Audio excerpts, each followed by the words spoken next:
Hi friends, today I'll teach you how to make gyoza. Cabbage and chives. This is my leftover from making wonton soup yesterday. You may want to watch my wonton soup video. Add the chopped chives and cabbage into the meat.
Let's cook the gyoza.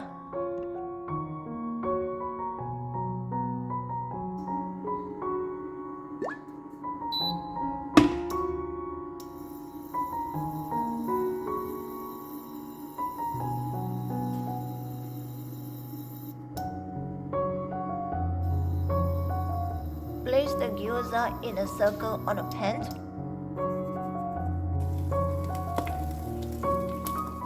Fry until the bottom of the gyoza skin turns golden brown. Pour 3/4 cup water into the pan to steam the gyoza.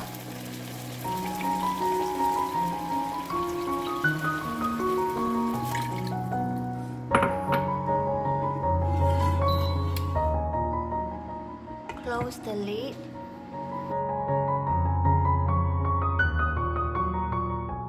When there's no more water on the pan means gyoza is cooked.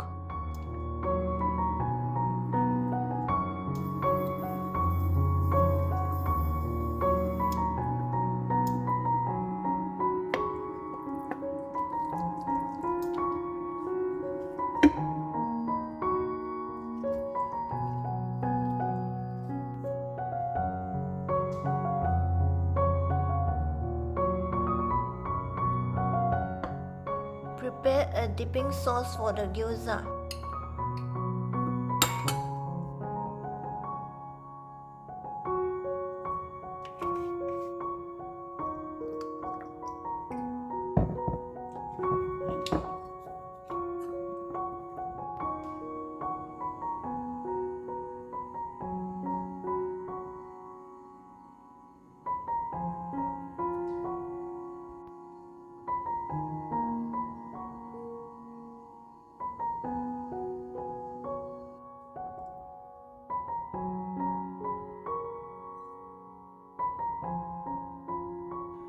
This is delicious. The gyoza is crispy on the outside and juicy on the inside. You should try some. Hope you like this video and see you in my next video. Thank you.